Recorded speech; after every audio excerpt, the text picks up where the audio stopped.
Is boredom the cause of laziness? कि जब हम कुछ बोरिंग करते हैं तब हम लेजी होते हैं, या जब कुछ इंटरेस्टिंग करते हैं तब भी हम लेजी होते हैं? जिस काम में हमारा इंटरेस्ट होता है वहां पे हम कभी लेजी नहीं होते। और ये भी हो सकता है कि आपको कुछ इंटरेस्टिंग लगता है लेकिन मुझे बोरिंग लगता है, तो जैसे ही मेरे से वो काम करवाया जाएगा तो वहां पर मैं लेजी हो जाऊंगा। तो इसका जो कनेक्शन है बोर्डम से है। जैसे एक बीमारी होती है ना, उसके कुछ सिम्टम्स होते हैं, ये कॉज नहीं है बीमारी का। जैसे फॉर एग्जांपल आपका पेट खराब हो रहा है, तो वो सब सिम्टम्स हैं जो भी कुछ हो रहा है। बीमारी का जो कॉज है वो कुछ और है। अगर उस कॉज को हम समझ लेते हैं तो there is a strong possibility दोबारा से वो सिम्टम्स आने बंद हो जाएंगे। लेकिन अगर हम सिम्टम्स को ही ट्रीट करने की कोशिश करते हैं तो हर थोड़े दिन बाद वो आते रहेंगे जब तक कि कॉज वहां पर पड़ा हुआ है। तो आपको देखना है कि आप कॉज को ठीक कर रहे हैं लेजीनेस के, या सिम्टम्स पे काम कर रहे हैं। वो पता कैसे लगेगा? जैसे ही एक्सटर्नली कोई मोटिवेशन आता है, यानी मेरी वीडियो देखी या कोई एनर्जेटिक सा गाना सुना, कर हर मैदान फतेह और ये वो, आपने कहा अब तो फतेह करके ही रहूंगा। मतलब भैया यही तो गाना चाहिए था, मिल गया। हाँ, और सुना गाना या मेरा कोई सेशन देखा, एकदम से एक्साइटेड हो गए, एकदम से चार्ज अप हो गए, लेकिन उसकी थोड़ी देर बाद बैक टू नॉर्मल। तो इसका मतलब क्या है? आप सिर्फ सिम्टम्स पे काम कर रहे हो, और अगर बार बार ये काम करते भी रहो तो इससे कुछ होने वाला नहीं।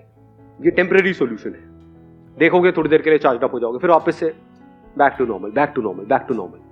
दूसरा क्या है? परमानेंट। अगर आप इसके कॉज को अगर आपने पकड़ लिया है तो, कि एक्सटर्नली चाहे आपको कोई आकर के बोल रहा है कि मत करो मत करो, लेकिन आपके अंदर से आ रहा है कि नहीं, I am on the right path. ये बोले वो बोले वो बोले, कोई भी मुझे बोले, चाहे पॉजिटिव चाहे नेगेटिव, उससे फर्क क्या पड़ता है? मुझे करना है तो करना है। अब आपके ऊपर लेजीनेस हावी नहीं हो सकती। तो अगर ऐसा हो जाए तो काम हो गया। अब ऐसा कैसे होगा?